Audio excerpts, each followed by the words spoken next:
गावात अहिल्यामाता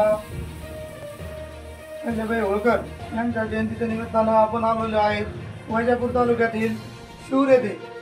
आणि शूरमध्ये सिंधीनाला फाटा तिथं आपल्या शिवाजीनगर या ठिकाणी आपण आलेलो आहे। आणि त्यांनी प्रथमच यावर्षी जयंतीची सुरुवात केलेली आहे आणि ते नवयुवक आहे, त्यांनी बरेच असे उपक्रम या ठिकाणी यावर्षी राबवलेले आहे। तरी आपण त्यांच्याकडून जाणून घेऊ। आपल्या सोबत आहे अरुण भाऊ, त्यांच्याकडून आपण जाणून घेऊ की त्यांनी हे उपक्रम कसे चालू केले, का चालू केले। आज या ठिकाणी सर्वप्रथम पुण्यश्लोक राजमाता अहिल्यादेवी होळकर यांच्या 300व्या जयंतीनिमित्त त्यांना विनम्र अभिवादन तसंच देवारमानाचा मुद्रा। आज या ठिकाणी आम्ही सर्व जय बजरंगबली गणेश मित्र मंडळाच्या वतीने आयोजित पहिलाच आमचा अहिल्यादेवी होळकर यांच्या जयंतीची पहिली सुरुवात। आणि या सुरुवात करण्यामागचे कारण म्हणजे ज्या अहिल्यादेवी होळकर यांनी केलेले ऐतिहासिक काही क्षण आणि एकजूट, या एकजुटीसाठी आमचा हा प्रयत्न युवक पिढीसाठी सुरुवात आणि चांगल्या प्रकारे राहील त्यासाठी आपण या ठिकाणी जमलेलो आहोत। तसेच आज या ठिकाणी आमचे सर्व वडीलधारे व्यक्तिमत्व या ठिकाणी जमलेले, तर यापुढे मी त्यांना विनंती करतो की पुढील काही दोन शब्द याची बोलावे। आपल्या सोबत आहे त्या परिसरातील हरिभक्त घोष महाराज काळे, यांच्याकडून आपण जाणून घेऊ तर ह्या बाबतीत त्यांची पहिली काय प्रतिक्रिया आहे आणि ते मुलाच्या बाबतीत काय सांगणार आहे आपल्याला, हे आपण त्यांच्याकडून जाणून घेऊ।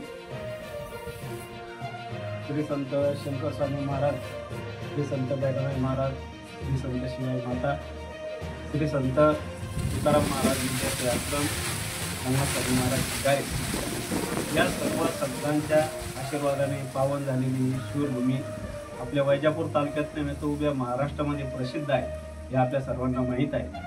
आणि यांच्याच वारसामध्ये या त्यांच्या पदस्पर्शाने पावन झालेली ही भूमी म्हणजे श्री संत आपलं सिंधीनाला फाटा येथे गेल्या अनेक वर्षापासून आम्ही सर्वच जे जुने मित्रमंडळ आहे त्यामध्ये काकामामा असतील, कैलासवरते दादाभाऊ मोठदादा असतील, सगळ्यांनी या मंदिरामध्ये अक्षरशः एवढे बिकट परिस्थितीत दिवस काढलेले आहेत। आणि सगळ्यांच्या आशीर्वादानं नंदभाऊ असत, सुनील महाराज, दादाभाऊ असत, या सगळ्या सिंधीनाल्याच्या सगळ्यांनी श्रम घेतले आणि हे मंदिर उभारलं। आणि या मंदिरामध्ये आज सगळ्याच गोष्टी या ठिकाणी उत्सव साजरे होत आहेत। हनुमान जयंती असेल, त्यामध्ये गणेश उत्सव असेल, आणि आमच्या या तरुण पिढीनं एक नवीन उपक्रम चालू केला, तो म्हणजे स्वाभिमानाची गोष्ट आहे आमच्या सगळ्या वडीलधाऱ्यांसाठी। या तरुणांनी पुण्यश्लोक अहिल्याबाई होळकर ही जयंती शहरामध्ये साजरी होती यात नवल नाही, पण वस्तीवर साजरी व्हावी ही स्वाभिमानाची गोष्ट आहे की आज या मंदिरामध्ये त्यांनी या तरुणांनी हे उत्सव या ठिकाणी साजरा केला। आणि तुम्ही सगळ्या जणांनी या ठिकाणी प्रतिसाद दिला। आमचे सगळ्यांचे वडीलधारे असणारे या ठिकाणी आज 80 वर्ष, त्यांचं 80 वर्षापेक्षा जास्त वय आहे, तर त्यांनी पूजन केलं। असे आमचे बाळाबाबा पगार यांनी अहिल्याबाई होळकर यांचं पूजन करून आजच्या 300 वर्ष पूर्ण कंप्लीट झाले। आणि राजमाता पुण्यश्लोक अहिल्याबाई होळकरांनी काय केलं काय नाही केलं हे सगळ्या जनतेला माहीत आहे, परंतु प्रत्येकाच्या मनामध्ये अहिल्याबाईचे विचार रुजावे यासाठी या तरुणांनी कायमस्वरूपी लढत राहावं। आणि प्रत्येक समाज कार्यामध्ये यांनी चांगल्या कामासाठी, वाईट कामापेक्षा चांगल्या कामासाठी या तरुणांनी लढावं अशी मी हनुमान बजरंगबलीच्या चरणी प्रार्थना करतो, यांना अशी सद्बुद्धी द्यावा की यांनी वाईट कामाकडे वळाल्यापेक्षा चांगल्या कामाकडे वळावं आणि चांगलंच काम त्यांच्या हातून घडावं अशी मी बजरंगबलीच्या चरणी प्रार्थना करतो। या ठिकाणी सांगतो जय हिंद, जय महाराष्ट्र, जय हिंद। खरंच खूप छान असा उपक्रम आहे। आणि आपल्या परिसरामध्ये राष्ट्रीय संत जनार्दन स्वामी यांच्या उक्तीप्रमाणे कष्ट करा, योग्य मार्गाने चला असे आपल्याला उपाधी देणारे देवबाबाचे शिष्य काका मामा वरते हे बी काय उपदेश करणारे त्या नवीन पिढीला, हे बी आपण त्यांच्याकडून जाणून घेऊ।